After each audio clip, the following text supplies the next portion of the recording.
just one of many incredible stories from people not only who work with Hi-Rez, but who also enjoy everything that Hi-Rez brings out. It's a pleasure to be a part of something on a more limited basis on my end, but it's just still incredible to see what everyone comes together to do. And, it's moments like that that really make the gaming community feel like so much more. And being able to raise the money we do, like every time we do Spring Fling, like it's so great. Like it's such a good feeling to be able to know that you have a community that gives that or cares that much Right. to donate and kind of help support the things that admittedly a lot of people have to go through. And if you never have it touch you, I guess it doesn't feel quite as at home, but still wanting to give to it is just impressive. Yeah, and I think next year when we do the Spring Fling, I'm just going to throw this out there on the table now. We need to find a way to make Pretty here not so frickin' pretty. I don't even think it's just the hair anymore. I think it's just him. It's a pretty guy. If we can accomplish potentially just straight up shaving him bald, that might... I don't know if it would that help. might swing it a little closer. It might make it... They're genetics. Like, 'cause you saw Anthony in that, too. Like, It's something. I don't know what it is, but I want in on it. But let's take a look at what we got today. Speaking of things that are looking pretty so far, especially for the Armada boys. As you just saw, they took the 2-0 rather easily against the SEA squad of Wolfpack. Coming up next, we have Kanga Esports taking on the PGS play-in winner of Clown Fiesta, which, Gord, this actually surprised most of you guys from the Esports Weekly, talking about how Gangstars was looking so promising throughout their PGS. Yeah. Apparently, this Clown Fiesta team is nothing to sneeze at. And it's one of those things, I haven't gotten to see them with some of the changes they've made, specifically Unbelievable, right. Being able to kind of come into it, and obviously he's going to be a great pickup. He has land wins under his belt coming down. Yep. I mean, he's a world champion when it comes down to it. So there's a lot that he can bring to the table and a lot that the team evidently was able to do. I heard it was a close set for them, but still being able to come in,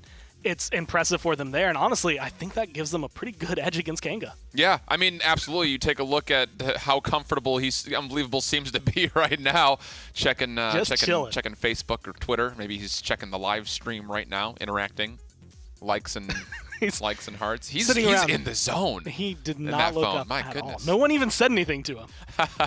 And a lot of this other team, we've seen bits and pieces of them, in the past kind of coming together. But this last split, this last phase is really one of the first times we've seen them really kind of come to the forefront of people's minds when it comes to PGS EU. Yeah, the European PGS has essentially, I want to say, had like 4 teams, and they've all kind of switched where they were. Right. Originally, we had 2 teams that were always fighting each other. They always made it to the phase finals. It was always just these 2, one of them being Team Cryptic.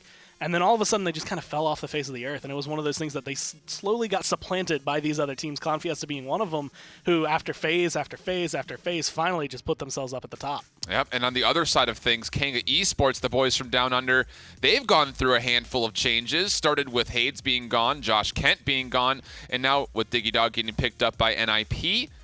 How are they feeling coming in today? We had a chance to sit down and ask a couple of questions to the boys. Let's see what they had to say. The boys from down under, the Kanga boys. We got ourselves Chronix and Rhino with you. Now, first things first. You guys lose Hades, you guys lose Josh, and now going into this, there's no Diggy Dog. How has this been kind of taking a toll on the team just from the veteran side of things and not so veteran side of things? Well, with Hades leaving, D had to take in charge of the team. Now Diggy's left. Now I have to take charge of the team, so I had to learn a lot of new things like drafting, leading the team, helping morale, feedback on the team, and that I had to really step up as a player and a captain now. And for the newer players, I guess everyone's stepping up, picking up their game, all contributing, putting more time into the game, learning things, coming more, those types of things. Everyone's talking more. Now, back in the spring, the showcase was not exactly, I would say, what you guys were happy with.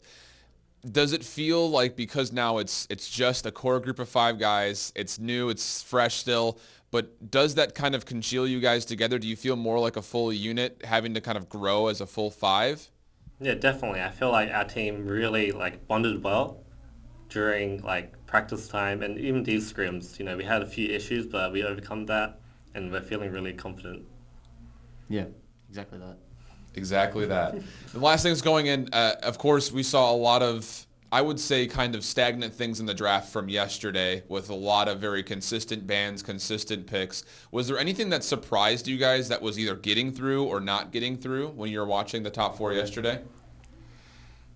Well, I think when we used to draft in Oceania, our draft was completely different to what they're drafting now, but since we got time to practice, I feel like we're used to the meta now, and we know what to pick. Yeah. All right. Well, good luck in the games. We'll see you guys out there. Hopefully, we can find you guys some W's today. Thank you. Thanks. Now, Gord, there have been, I'm going to kind of go off my previous question with things that were consistent yesterday. There were only two characters that saw either banned or picked every single match. That was Buck, Furia. So, with Furia not getting picked up in that last game, are you expecting anything to change with these PGS teams compared to those top 4 PPLs? I feel like Furia is going to take a little bit more of a backseat overall just because of how new she is. I think some of the PPL teams have kind of prioritized her, and I think she has a big fit. And I think there are some of the teams, specifically for more the international scene, that might not prioritize her as much as we might see in NA or EU. And the other side of things, you talk about characters like Drogos and Bomb King being very ping reliant, and you wonder how much practice has really been invested into that. I mean, of course, with DiggyDog previously on Kanga, he was that guy that would say, I don't care how much ping I have, I'm going to figure out how to be the best at Bomb King and Drogos, period. And he was pretty close to making that argument a reality. Do you expect seeing Drogos coming out more routinely here? I expect him to either be banned or picked. It's just one of those things. He's been solid so far. What we saw yesterday, what we could have seen today, he was just banned out most of the time. So I'm kind of expecting him to continue in that same route. He just gives so much to your team, and there's so much flexibility for him with essentially 2 talents that you can pick up that are going to make him work incredibly well. Right, and of course, beyond that, we heard the kind of discussion that Armada had about Furia saying, well, we're not really all that worried about Furia. Of course, my predictions at the beginning of yesterday saying that we were never going to see her ever. She's going to be banned every single game were not even close to true. I don't even know why they put me up on the desk. It's terrible. Well, we needed you. We always needed you. They just need to be. But I think we're about ready to go with maps and picks and all that stuff between these two teams. Do you have a favorite just off the top of your head? I'm kind of leaning more towards Clown Fiesta. Again, I think I said this on Esports Weekly, but I think it bears repeating. If this was the Kanga from PWC, it's Kanga all the way. But this team has gone through drastic changes since then. It is not the same roster. They have a couple of members now that are essentially the veterans, even though they haven't been around as much. You could even hear just saying, as a new captain, essentially, I've had to learn drafting. I've had to learn how to keep player morale up. Like things that you honestly don't think about when you get into the game, all of a sudden being applied to you, and you have to pick it up relatively quick because it was not long ago that DiggyDog left. Not long at all, actually. Only a couple of really weeks at this point. And it's a very quick transition once again for the boys from Kanga. Of course, if you had this conversation last year at this time, expectations were extremely high, thinking that these guys might just win Valencia at DreamHack, and they were surprised by their Chinese counterparts, which they said they were not worried about whatsoever. A little bit of a different road here, obviously. Here on Frog Isle, we're seeing both snipers be banned away. This is one of the few maps that we see the snipers being banned on. Does this particularly surprise you whatsoever? Do you think they know something that we don't about Clown Fiesta, maybe prioritizing these? I feel like that is always the safe route to go for Frog Isle. It's one of those things where you don't want to ban one, because if you're not prepared to first pick it, you just give that away to the other team. It gives them a little bit of an advantage overall in the range. You ban out both of them. I think Kanga's kind of going off of what we experienced last LAN, where both of these snipers were highly contested when it came down to very specific maps, but Frog Isle being one of the top ones. That's absolutely true, and I would say besides that, you're looking at maybe Frozen Guard as being one of those maps that kind of the snipers have a lot of play. Leon, Drogos taken away. That's arguably a very strong counter to Drogos and Leon, especially on this map, so Kanga's going to need to find some kind of response, and that will be in the form of a Buck, at least for now, and then, of course, the strong stone front line of Anara. I think Buck Fury is a really good combo, but the big thing that they're playing into is going to be the fact that Leon's on the other side. Death and Taxes is looking to shut down their healing as much as possible, and I expect that to be the route. Drogo's also maybe going for some of that, but I expect a little bit more damage from him. If you do go for the Fernando, you're just applying ever so much anti-heal built into your kits already, so you don't have to worry as much about the cauterizes. And Barrick will actually be measuring up as the second front line for Clown Fiesta with the Nando, which will force Kanga into an Ashe pick. And this has been the one map that really Ashe has shown her true prowess. And man, it's exciting to see the diversity in the front lines coming out this LAN. If you are Kanga, right now is when you channel your inner Rubu. And you just go as hard on this Ashe as you possibly can for this entire map. It's not impossible, but I feel like Clown Fiesta, again, with the way they've drafted, it's going to be a little bit more difficult for Kanga to deal with the Drogos. It's going to be difficult to deal with the Leon anti-heal, so they have to play around that a little bit more. We'll take a look to see what happens. Of course, a Slugshot Ashe might be able to reach up into the skies. My big attention goes to the Furia versus Damba matchup. Well, Damba going up in that head-to-head is 2-7 against Furia. Will that change here today? Let's send it over to the casters and see what they have to think about game number 1. Thanks so much, guys. It's, of course, Team Hair Envy right here, Vox and Pretty Hair right now. Both rocking a bit of a shorter do than you might have seen us in times past, and I don't know, I'm excited to see what's coming on very shortly in this game. No Willow, notably. That's been a big thing in the whole Counter Furia meta so far, and we just aren't seeing that right now. Yeah, Genos unbanned, unpicked as well here, and I think Frog Isle is slowly shaping up to be one of Furia's stronger maps. I think the long lines of sight lend themselves pretty well to her. But it's long line of sight with safety, right? That's the thing that really augments her. It's her ability to stay out of dive range. And you made the remark earlier off air of saying, well, Furia is one of the more diveable supports. Her Wings of Wrath isn't exactly the best escape. Yeah. I think her and Maldamba kind of comparable, but they defend themselves in different ways. Like Furia, her only way to defend herself is really just to kill you, whoever's aggressing on her. Yeah. And that really relies on landing the Pyre Strike. I think that stun confirms so much more follow-up damage. Your Wings of Wrath, if you can hit that as well. So looking at this so far, it's Joel's is running Indomitable 5 in here, pretty much expected. Heavy Metal as well, high in there for this Ashe, just kind of being the biggest, buffest tank you can with a look at things. Yeah, there's not a ton of crowd control in this Clown Fiesta lineup. It's really just the Dread Serpent that I'm looking out for, but he picks it up nonetheless, and you got to have a lot of different types of loadouts here. First Blood looks like it might be falling here pretty shortly. The Buck will be the first to fall, and Ninham, the newest member of this Kanga roster, will give up First Blood. Yeah, unbelievable. Getting some frags on already. K-Currency forced out very far, though. The Drogo is no longer really impacting the fight. See a Fire Spit get thrown out right there as Jules continues to kind of battle away in this slap fight with Fernando. Looking back at Chronix now, we see a bit of a better perspective of the action and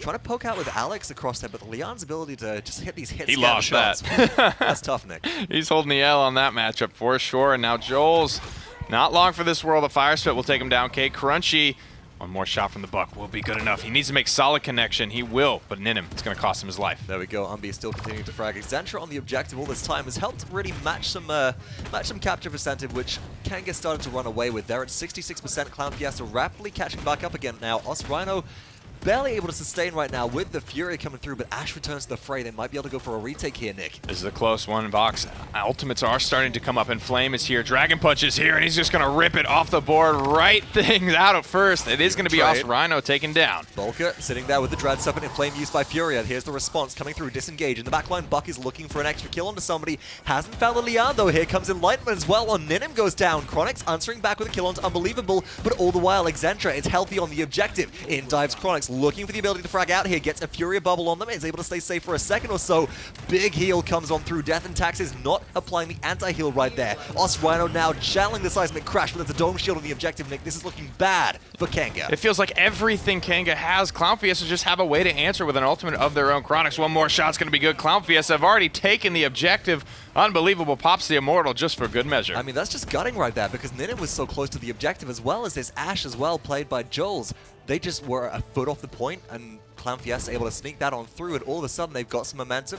They've got the Enlightenment back up again. They might see if they can start snowballing this all on through, and look at those KDAs, Nick.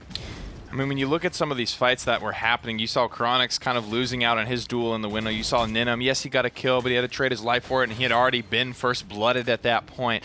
Things just went a little bit better for Clown Fiesta there. Neither of these teams blew each other out of the water by any means here, but Clown Fiesta slightly out in front so far on Frog Isle. And this, I believe, is Kanga's map pick. I was actually walking by them when they were with the admins doing the map draft out of the gate. So if this is Kanga's map pick and they lose here, that means Clown Fiesta get to go to their map pick with a game up and potentially close the set in 2. Looking now, Ninham traps in a bad spot here, does receive a quick heal from Furia. Nice even trade coming through, but overall this payload push is still continuing. Relatively little resistance so far. 1 minute and 22 seconds to go. It's about 45% of the way through here.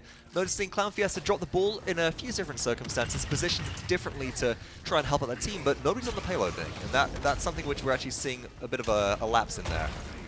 Oh, here comes the next Dragon Punch. It might be good for a kill, Vox, but it's certainly going to be traded out as he has dove so deep. But at the same time, that space created as well. 4 members of Kanga fall back to try and defend and maybe counter that Dragon Punch out mid-flight. 55 seconds to go. Down dunks Joels with the assert dominance here, looking to make a stand.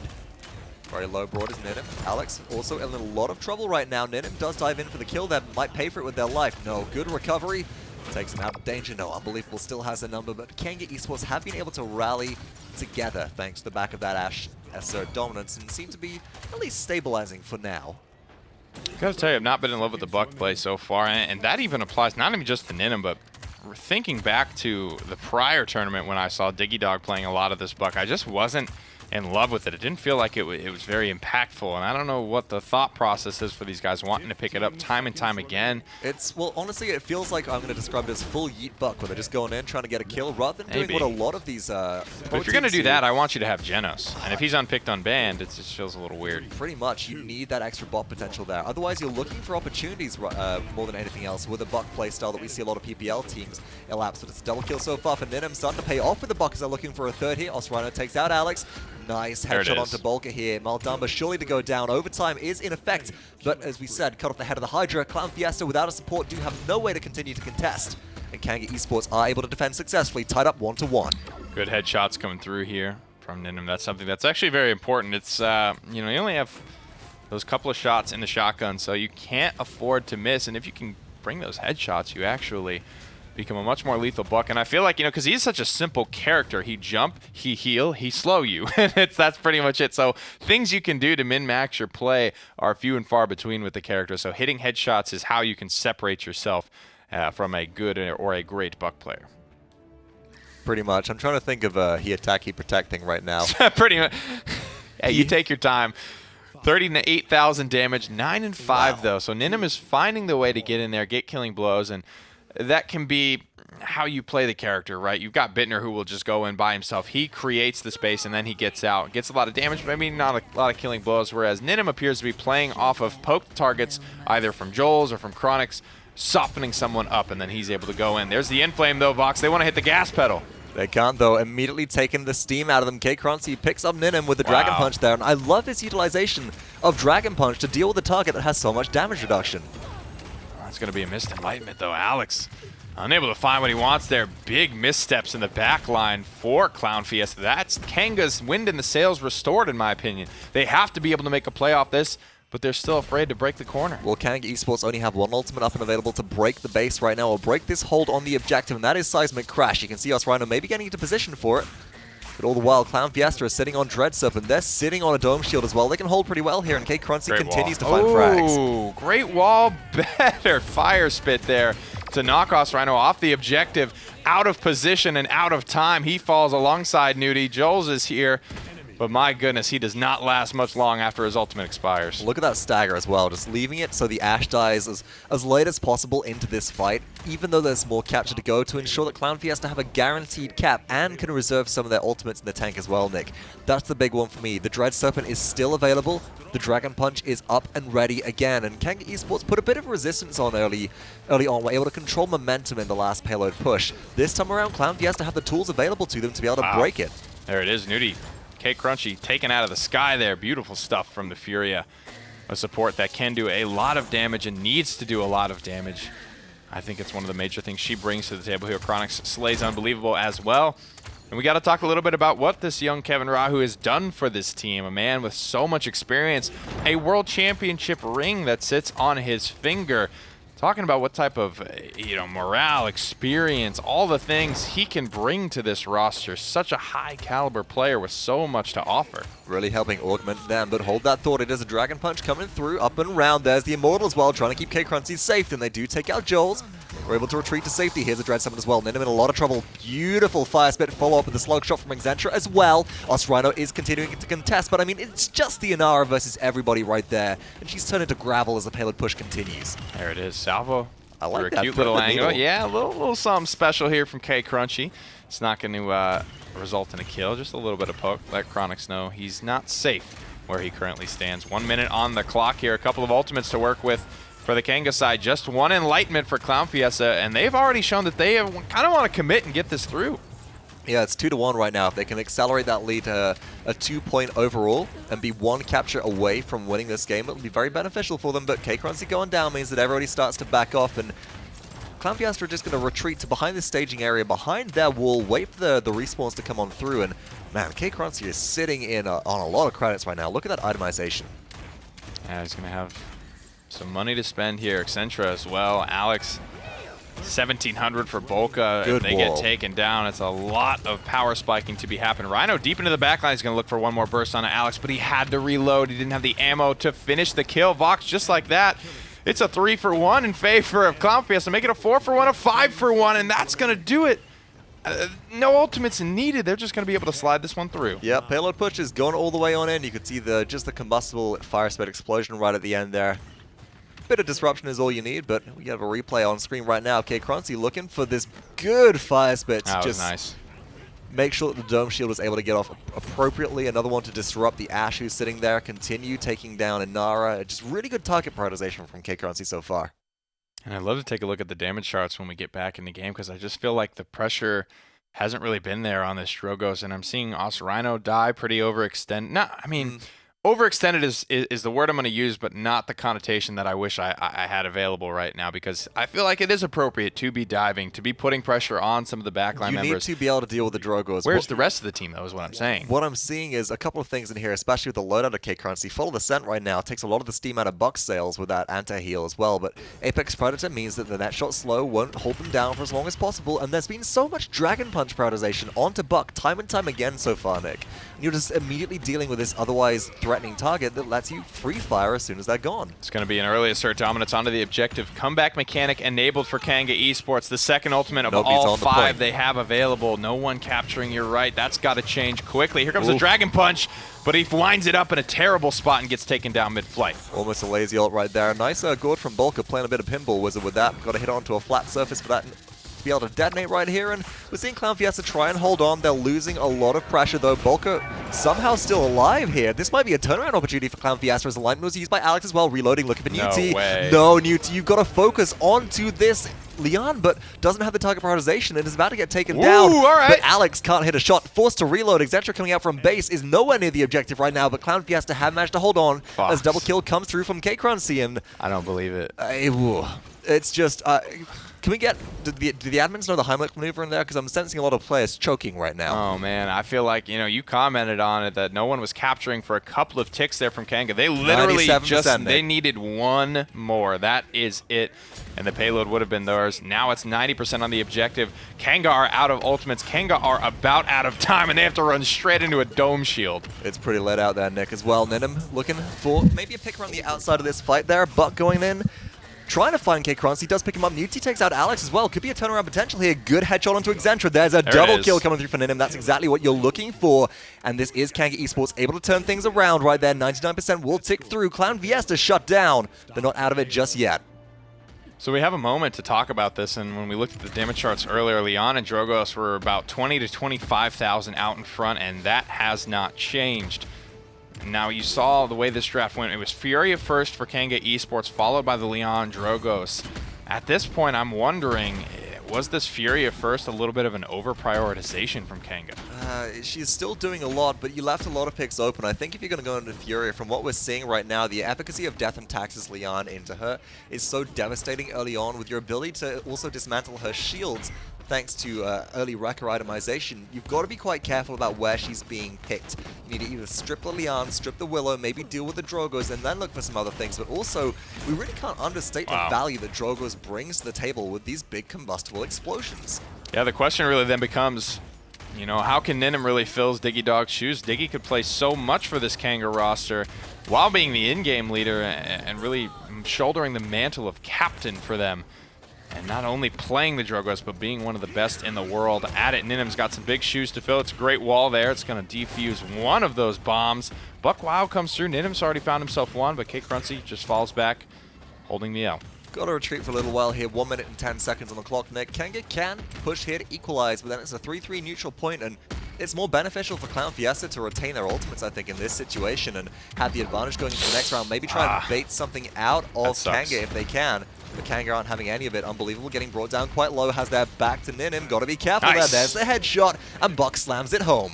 Oh my goodness, now Kcrunchy. He's made himself very available to be slain, but Alex takes out Ninim mid-flight here. Vox is getting down to the wire. Kanga's legs are looking a little shaky here.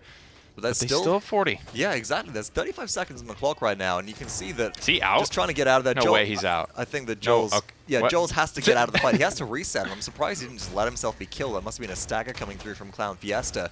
25 seconds now to close the gap, and Ash is one of the best champions in the realm to hold that payload for a long period of time. The longer this fight goes as well, with Clown Fiesta having all their ults charged, the more it will benefit Kanga, so they want to get that overtime, and they want to charge up some ultimates before they commit to the next round. Yeah, Kanga don't know exactly the ultimate economy of Clown Fiesta, but they don't care. They're going to just commit here. They're going to try and get something out. They want to try and get this converted, but even if they do, Vox, it's still a risk because the game won't end. Ooh, Ninim soaks a direct fire spit, heals that straight back up again. No big anti-heal on them as well, as that explosion didn't detonate us. Rhino sitting here on the Inara looking for the conversion. Chronix, Ninim finding kills around the peripheral. Fernando contest, but the shield has gone down, and unbelievable. You might be an unbelievable player with a world champion accolade under your belt, but you're not going to survive for too long against all the pressure of Kanga Esports, who come out of that fight with 3 ults still up. You know, yeah, that's a great point. You got to say that's a high-value offense for Kanga Esports. They spend just the assert dominance. That buys them enough time and space to do what they need to do, and on top of that, Jules comes out of that round with 25% already built back up. Not saying that's going to be available right straight away, but the way that these point fights have been going, they've been so long, it might come back up. Exactly, and assert dominance to extend a point fight when you drastically need it towards the end of capture potential is so valuable. So 3-3 on this first map of Frog Isle. Kanga Esports trying to pull themselves back into it. KDA is not looking too great for them, but Ninim actually being a bit more of a shining star now, finding some more cleanups on Buck. I got to say, you know, it doesn't feel like he's 16-11, you know what I mean? Yeah. I haven't felt that, but Felt he like is. a lot of trades, but I know. I It think is that was feeling more like a early lot on. of trading. Now it's a little bit more even in terms of, well, I'm You know, that get makes a kill, sense. get out. He gets a couple of cleanups, and he gets trades elsewhere. It's going to put him a couple kills up from his deaths. There's the Buck Wild. The Dread Serpent doesn't accomplish much. The Dragon Punch will be good for 1. That Immortal, a little hasty in my opinion. Well, K-Crunchy gets out of there. That's the big thing. If you can trade your Drogos, that's kind of, if you can take out a high-value target with Dragon Punch, that's a big thing. But if you can keep your Drogos alive, that is super valuable, especially as they're able to poke up and over with fire spits around the corner. Chronix could be in trouble here. Beautiful heal from Furia, just in enough time, but it's 72% and rising for Clown Fiesta to 6 from Kanga. They need to get in, and they have Inflame as their only real re-engagement tool here, which has just been popped straight into a Dome Shield. Man, I don't really like the re-engage here from Kanga. It's going to be rough. Running out of HP, running out of time. Here comes the Enlightenment as well. It doesn't look like it actually connects. Alex is going to fall.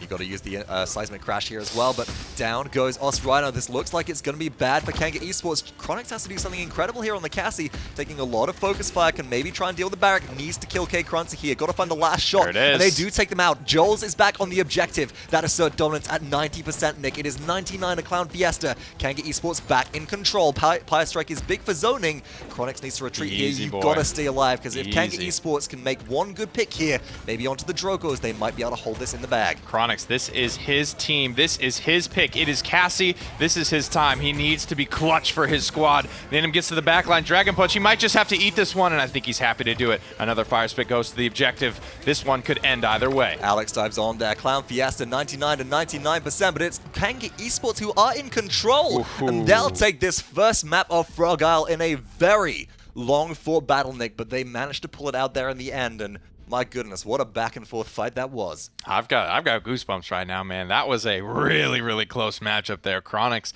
I've seen that happen so many times before with Cassie with points.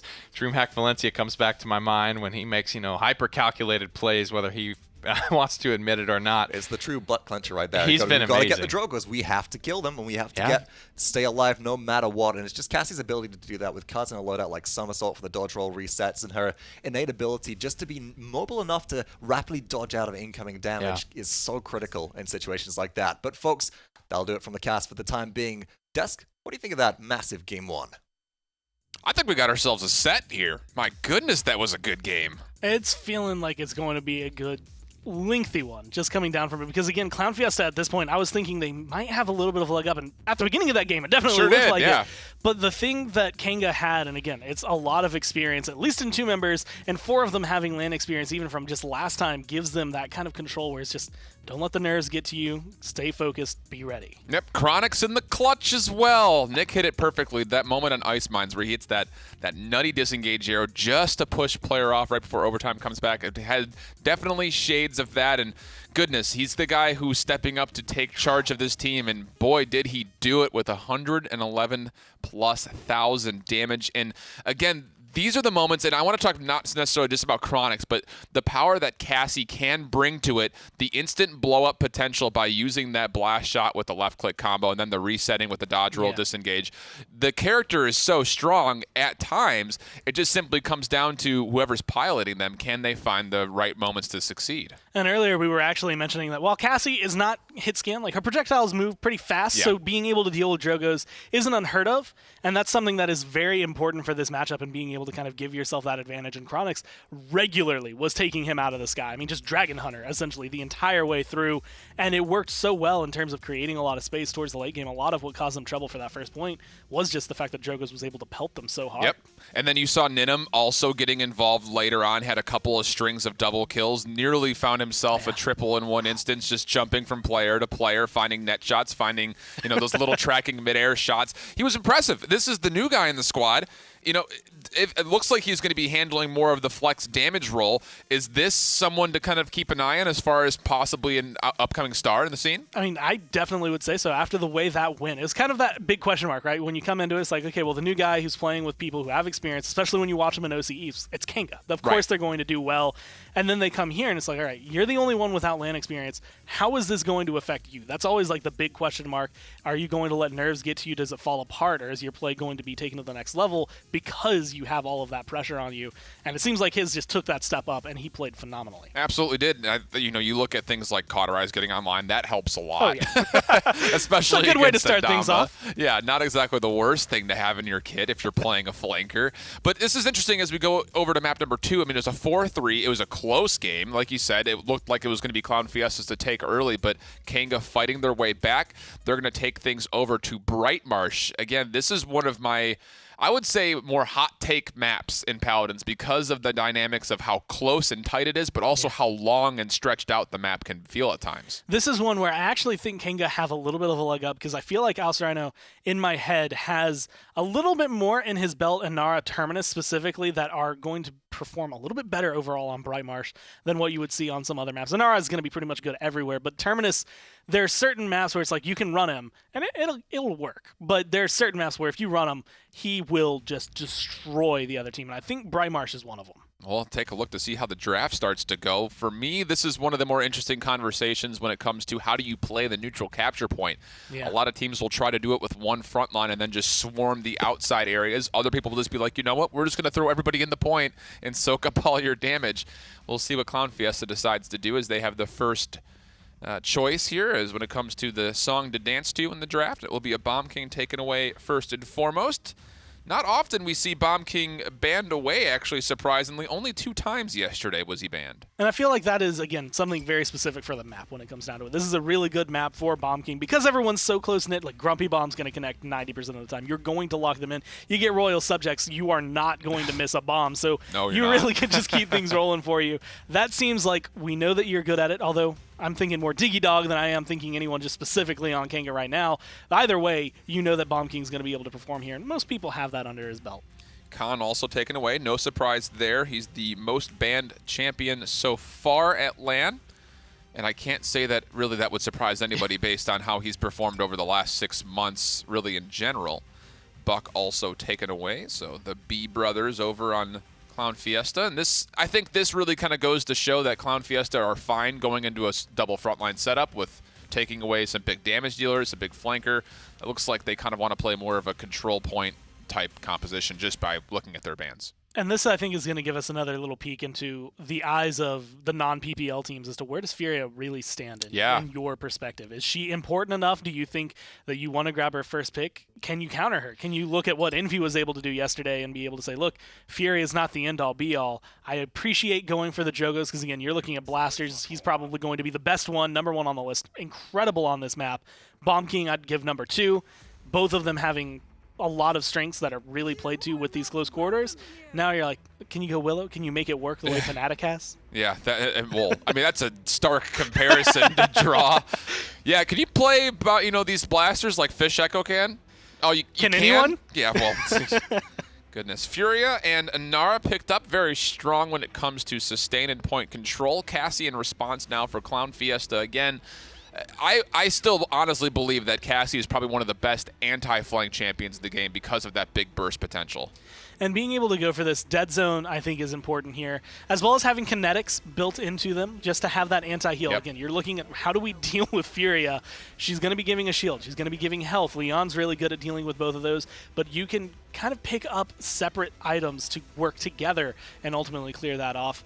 Having Fernando on the other side, though, I think makes it a little bit more difficult to try and take down the shields and the healing. I like this, though, from Kanga so far, because you're going to have Leon kind of set up like Cassie, kind of in the back line a little bit, but Fernando can provide not only point pressure, but he can kind of pull those little mini flanks and make you kind of look at him like, where's all this fire coming from out of nowhere? So I really like this pickup, especially with Inara. He doesn't have to worry about being directly on point. Inara is going to be that unplaceable kind of stone warden that she likes to always be. Terminus, though, will try to mimic that same effect with the Makoa up front and Damba as the support for Clown Fiesta, and that leaves Xin as the final pickup for Kanga. What are you thinking? I'm thinking Clown Fiesta have a very strong lineup, but it relies heavily on Cassie, right? It's Cassie, maybe even Makoa thrown in there, where it's you're the primary damage, Willow's going to be kind of your secondary damage, and then Terminus and Maldamba just have to do their thing, their combo. Whereas Kanga kind of has it spread out throughout the team, which is going to give them a lot more opportunities for success. We'll take a look to see how it goes. Xin Nando, how about it? Here on Bright Marsh, let's send it back over to the casters to take us away for game number 2. Thanks, guys. Looking forward to this draft, Nick. It's interesting to see that this is the first time we're actually seeing Xin today. Right. We've only had one set before now, but they've been such a popular pick at previous lands. It's, odd to see. Definitely had his ups and downs. Super popular in the spring split, was going top 3 alongside Genos. That combination would almost never be allowed to go together, but then it just slowly started to fall off. People maybe getting used to it, different strategies evolving around playing around Xin. He's a very stylistic character that can feel very different depending on how you build his loadout. So the more teams get acquainted to certain players and their styles and what cards they're taking, the easier it is to play around. Sort of like Eevee, I like to kind of compare him to. You have, the way that you use your cooldowns and how you're going to position yourself can be very closely attributed to actually who is playing that character. Starting things off then, it is Crush for Terminus. That's the only one that really stands out here, as well as I think Yomi for Xin here. So everything relatively standard so far. A lot of infamy in here in this Xin loadout, just trying to make themselves as tanky as possible. Notably, K-Crunchy there, going into the Haven early on, has the inbuilt anti-heal with Dead Zone, does not need anything besides damage reduction, and holding an interesting angle up top there is actually forcing Chronix back into a corner. Did he stick there on Yomi? It looks like he did stick there on Yomi. I'm surprised not to see Guillotine here. There's not a lot of great ways for this Kanga composition to deal with these very bulky tanks that have those second life ultimates. Terminus and Makoa could prove to be problematic for Kanga later in the game.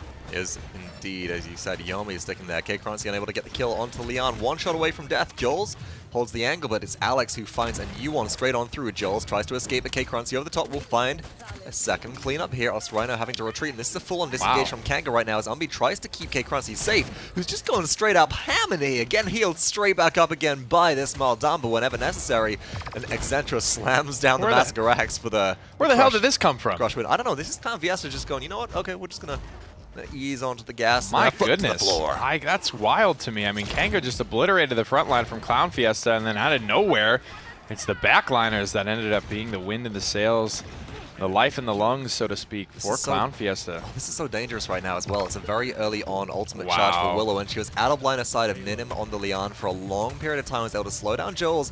Does get taken out eventually, but it's too much damage already at that point. You've already managed to go ahead and take out, or at least stop that capture from being contested. So Clown Fiesta, they lead 1-0 right now. 2 minutes and 30 seconds into this second game of the set. Looking to even things up here, Nick, and they've got a Dread Serpent if they need to try and force their way through an opening.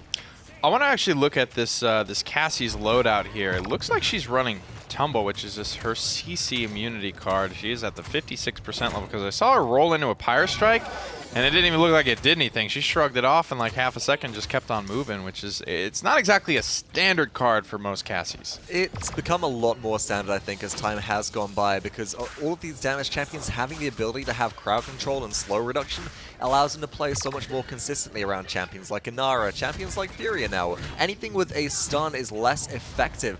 And these damage champions that especially have more mobility, like Cassie, if you can't lock them down, they're very egregious. Rhino gets to the back line. He's going to pick up his first kill of this engagement onto Rhino, or onto Alex, excuse me. Finds his way behind his shield, though. Doesn't matter. Excentra finds a swing of the Masker Axe to take him down. Chronix has a great angle on this Terminus, and he's able to whirl through him, get the kill, and then get back to safety. 2 in a row so far. Kid Crunchy gets taken out by Ninum as well. Alex just waiting for the respawns to come back on through. Patience is the name of the game for Clown Fiesta right now, Nick. 60 seconds left to go. They are 50-ish% of the way through. And they do have 3 ultimates on board, almost having the reanimate come up as well, which was used, I think, in the previous capture fight. So getting ready to try and find a way through, and they're going to kick things off with Scouts. Information, CC immunity, movement speed, things for the Cassie she gets. Goes into the Fae Flight here, but K-Crunchy under a lot of pressure. And the way Ninum has been hitting these shots, look at how he's just really not looking forward to getting up in the air here. He doesn't want to make himself available. Ninum has been crushing K-Crunchy every single Fae Flight. He hasn't been able to get any value from his ultimate on Willow. Big value out of this Leon pick so far, and again, especially with the death and taxes, just to stop yourself from being healed up in midair is so useful right now. And as Ninum kind of waves our rifle around, getting ready to pick up a kill onto Bulk. This boy's got a shot. I will tell you what, my goodness. Good headshot. God, the newest member of Kanga Esports, definitely impressing here, filling the shoes so far. He's been able to perform on every single pick that Digidog has been able to. Buck and Leon, especially Leon, was later in his Kanga career a big pick for Kanga and for Digidog specifically. So it's good to see that Ninum has been able to somewhat seamlessly fill in the gaps. It's always nice when you have plug-and-play players, right? But Ninum seems to be bringing something new as well. The precision that we're seeing out of the champions that they're playing, a lot of headshots from Buck in the last game. It's true. Plenty on this Leon right now. Maybe that might make the difference, right? If you're in a situation where overall you're lacking in maybe damage in some area of your team composition, if you've got consistent headshots coming out of your damage, you can make that up quite easily. Chronix stepping up to be the new in-game leader for Kanga Esports as they lost so much of their veteran experience over the course of this year. Josh Kent and Hades, 2 of their oldest members after the World Championship earlier this year in January, and then they lose, of course, Digidog for the summer split to Ninjas in Pajamas, just operating with 2 of the original members of this roster. Now, Chronix and Joel's the last of that Australian team that stole our hearts at the first World Championship. Here we go, looking for some damage. In comes the seismic crash. Oh, yeah. Joels finds Bolker. As they've been brought low by Ninum already, this is a lot of people in the compact space. Perfect enlightenment opportunity if you want to use it. Ninum finds unbelievable loss. Has already taken out Excentra. And this time around, Clown Fiesta haven't got a leg to stand on. Their backline champions just haven't really done the damage that they needed to, and K-Crunchy surely either going to fall here or disengage fully. And this is good from Kanga. They've learned, right, it's the same start. They crushed the front line from Clown Fiesta, but then they just got obliterated by the back line. They maybe overextended a little bit. Kanga playing it safely this time, capturing diligently away, but they are going to lose Chronix in the process. Makoa, 90% headshot hitbox right there, and Ninum takes him out quite easily. Double kill into Excentra. Reanimate does come through, but in the meanwhile, Osrhino just finds Alex with a nice fireball around the corner. And Excentra's by themselves here. And Volker, I don't think that healing is really going to matter through a corner there. Gourd placement might be good, but there's just not enough support coming through. I mean, he survived a decent little bit of time there. Overtime is going to start. Makoa does have the Ancient Rage, but I agree there. I don't think that would have been a good one to pop. I think even that reanimate was questionable. At that point, it's kind of like, maybe this will buy some time, maybe it won't. But Kanga Esports, successful capture online for them. They lead 2-1 currently and are looking to just extend their lead if they're able to get even more from this payload push. Osrhino able to escape there as well. That's a really big boon towards their side, that team. And here comes the Ancient Rage trying to buy some time here. You have to be careful with these big frontline ultimates. When you look at some of the best Terminuses in the game, the Elven Paths, the Heroes, they will hold that. They might use their ultimate once per game, but you best believe that it's going to be the right one. It's so slow to charge, and Terminus, you know, on most maps, Bright Marsh is somewhat of an exception, isn't able to get a lot of uptime, a lot of swings through in these fights, so he has to be very careful. This ultimate charge does not come easy. So, 1 minute 38 on the clock, Nick. Kanga Esports holding strong on this payload push, looking to break through Clown Fiesta's base. Is there any specific target you think they should be focusing down on Clown Fiesta in order to make this passage easier? I think what they've been doing so far is really just abusing this front line, and whether it's pairing up the Cassie closer to the Makoa and the Willow closer to the Terminus, I don't know what it's got to be, but they have to follow up with some bite behind all this frontline bark. Yeah, we just saw Kanga Esports actually go in there. They used the Inflame Fury ultimate, granting movement speed to the allies on her team, and not really anything coming out of that, Nick, right there. So Kanga Esports will disengage now as Clown Fiesta held strong. Just completely rolling over him. Ninum just able to get around the corner there. Out of combat as well, so the healing's starting to come through. Just the Inflame committed from Kanga Esports, but that is not a slow charging ultimate. That is a very fast charging ultimate. It's partially due to the fact that Furia holds mouse 1 when she's not doing the healing. Does. And at this point, I feel like you can probably hold both mouse buttons and just charge incredibly fast with her. But Unbelievable holding an interesting peripheral right now. Moves out to contest to make sure that this choke point is the one that's being held. Has to retreat a little bit here. Has Shell Shield up, so breaks the cauterized barrier as well as what looks like Barrier Reef in there for some extra healing underneath the Shell Shield. As Chronix is trying to find a way in, but is being very much disrupted by this Willow pick. Needs a heal. He's going to get it. He'll get his shield as well. The Yomi Strike's heading to the back line here. It's going to take a hard dive from Chronix. I don't think he's going to get lucky and get any of these poke picks here. Maybe on a Terminus if he's not careful enough. With running Yomi, I think maybe you just pop your Spite here. Get this Terminus off the board. The Whirl's actually going to clip him. Oh my and goodness. A beautiful Yomi Strike to the back line sets Chronix up for a near triple kill. Almost clenches it there, but just taken away. I mean, at that point, though, it's a boon to the rest of the team. K-Crunchy tries to jump on in. It's Joel's that gets the triple kill on Inara. And that's Kanga Esports pushing successfully there. And again, Vox, it's these high-value offenses from Kanga Esports. I don't even think they used anything there. Clown Fiesta, this front line needs to be more careful. They're getting picked so often by Whirls through the wall. It's 400 damage. You know, it's not something that you should Whirl, it's a Yomi Strike, and then it just opens up all these vulnerable players. And it's a question of whether it's like, is it maybe just misplaced gourd positioning, or is it just mispositioning from some of these players? What do you feel is holding this front line back, Nick? It's got to be mispositioning at that point. When you are at 450 or less HP, you need to be completely broken line of sight. You need to be taking care of your life at that point. Accenture 2 and 7 on the front line. Clown Fiesta have got to maybe step it up there on the front line. Positioning-wise, just take it a little easier and don't get picked as early as they have been. Well, they have the Reanimate if they want to hold on here. Here comes a Dread 7 to start things off. K-Crunchy being forced off the high ground by Ninim so far.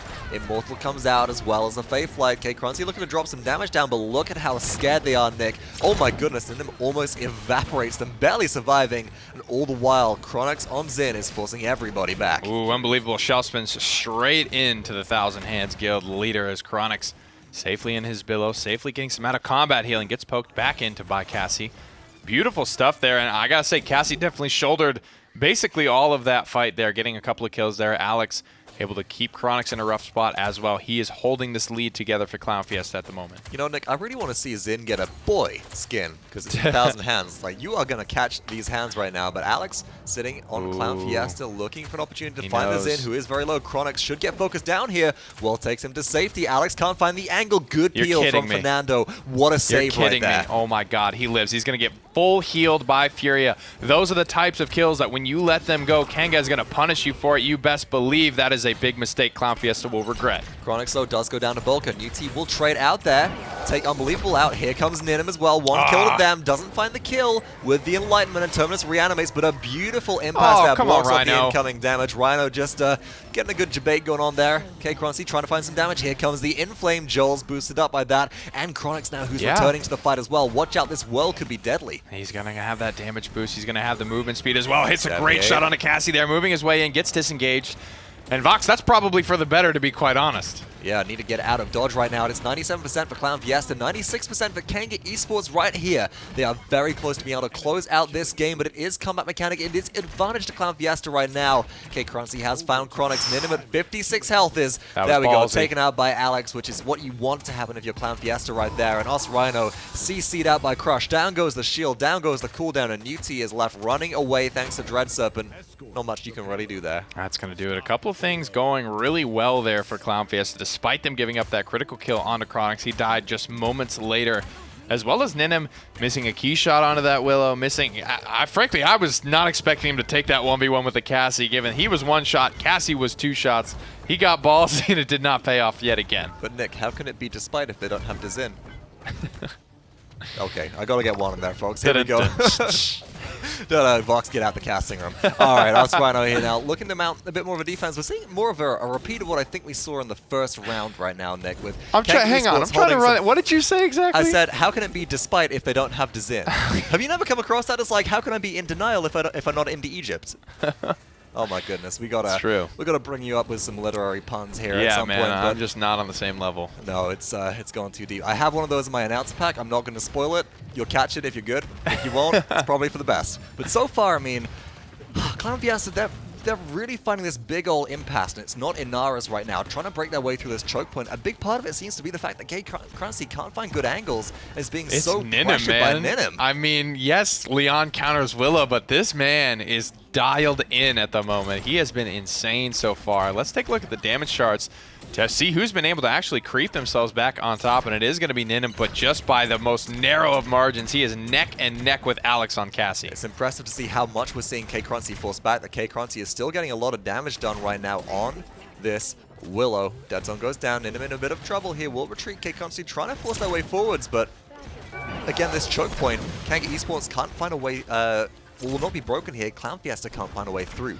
Great wall there, I think, from Joel's to keep Ninim up. He's been so critical to keeping this lineup together. So much of the damage for Kanga is pouring out of this man right here. He's getting a lot of kills started. Chronix is able to then weave his way to the back line when all the fire is drawn away. This makes this great. This is the best weapon. That's the best weapon in the game. It's this whole kind of pew-pew action, and you know what? It's giving me this Stormtrooper vibe, but Ninim is kind of the exact opposite I know, of that. right? It's like you take a Stormtrooper and you're just like, all right, reverse it, flip it and reverse it, and you've got all of a sudden somebody who won't miss a shot right now. 10 seconds on this push. Clown Fiesta sitting at 4 out of 5 ultimates right now. Probably going to give this one up, Nick. I don't expect them to commit heavily here because they're only at 50% right now. We'll have to see. Kanga's been having high-value offenses and defenses all game long. Make it 3 kills for nothing, 4 for nothing, and Alex, he just gets out of dodge. He doesn't want to have anything to do with that fight as Kanga wiped the floor with Clown Fiesta. I think the only situation in which Clown Fiesta do commit there is if they find a kill just happenstance. It's just like, oh, we picked somebody off. All right, now we can use the momentum to our advantage. But Kanga have been holding that choke on defense twice now on Bright Mush, and they just seem immovable, Nick.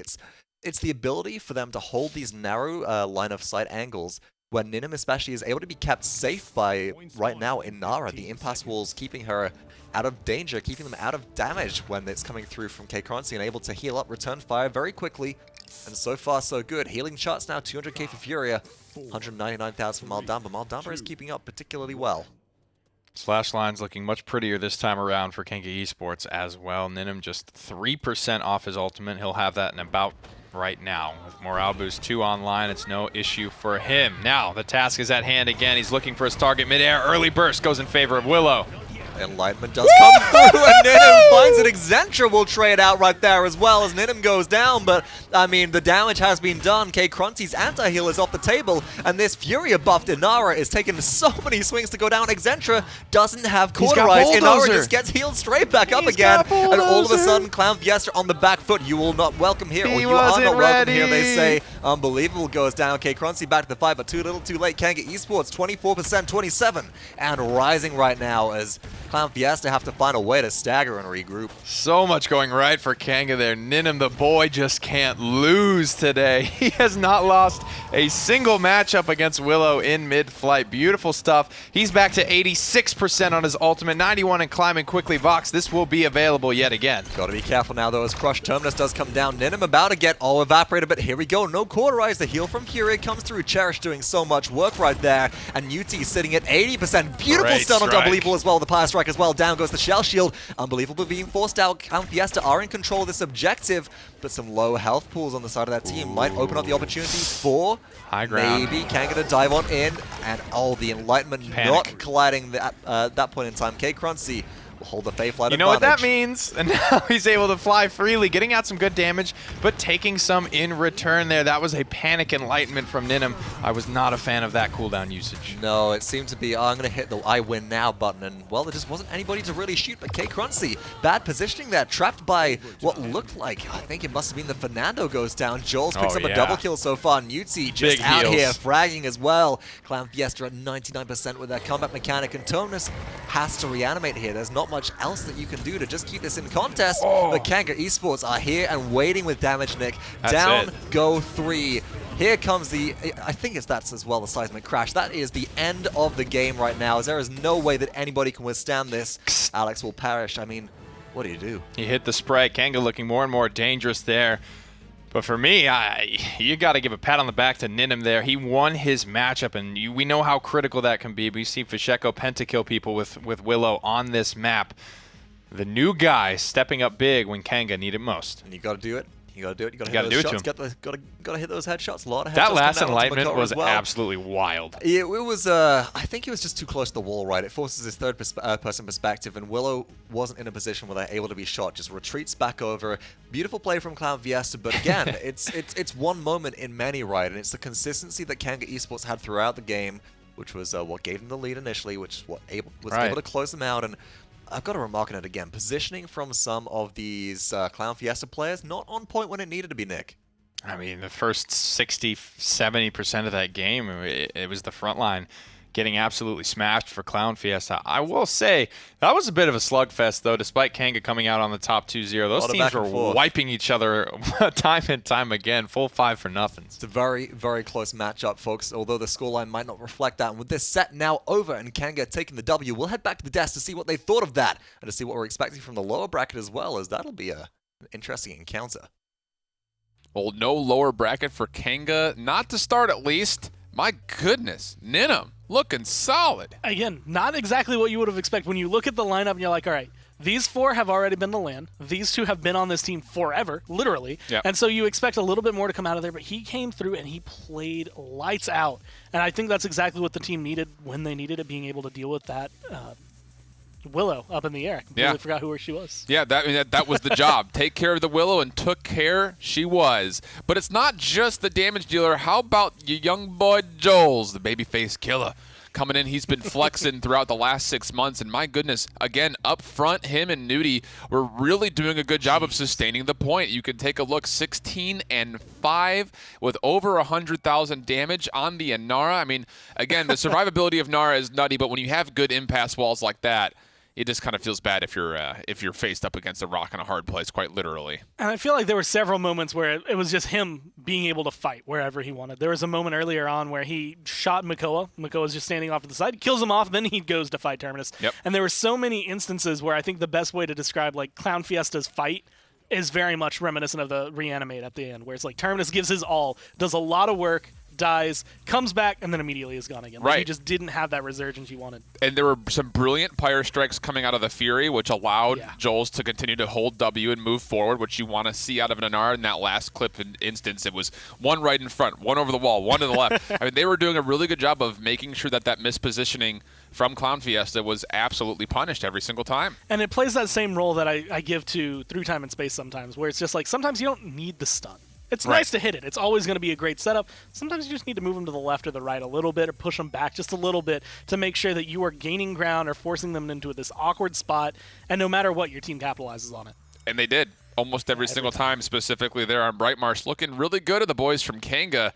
Clown Fiesta will have to go down to the lower bracket, and you could see Unbelievable at the very end of that was not really happy. He was still, I don't know if I would call that, we'll call it coaching, but there may have been some more aggression than just quote-unquote coaching in there. Well, it's in that area of, he's going from a team on Na'Vi that was world champion, that won the last LAN that we had here, and now you're coming into it and it's a little bit shakier. You're coming in with a PGS team who admittedly has fought really hard to get to where they are, but they are not the same class of player, and so he is going to be one of the best to get that advice from. Depends on how the advice is delivered to really make sure it sits well. His expectations are high, but the journey is not done for Clown Fiesta. Kanga moves on today. We'll take a look at where they're going to be heading into.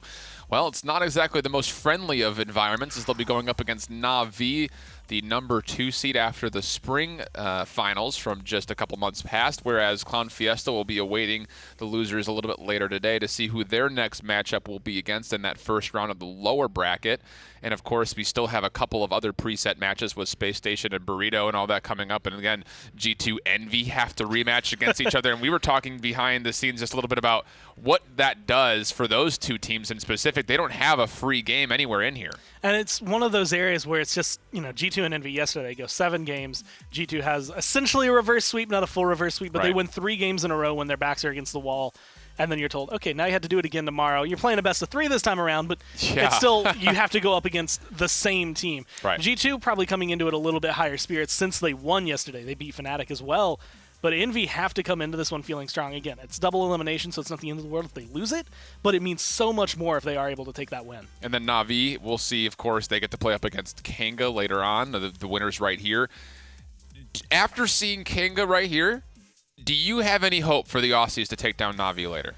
I think they will have some really shining moments, and I think it's not going to be what we kind of saw earlier when we were looking at Armada versus Wolfpack, but I feel like it's going to be in kind of a similar vein where Na'Vi are just going to be able to control the game for a majority of it. There's going to be some slip-ups occasionally where we see Kanga, I think, show those strengths, but I'm not sure they have fully what it takes to take down what is Na'Vi right now. Okay, how about a rephrase? How far do you see this Kanga team going in this tournament?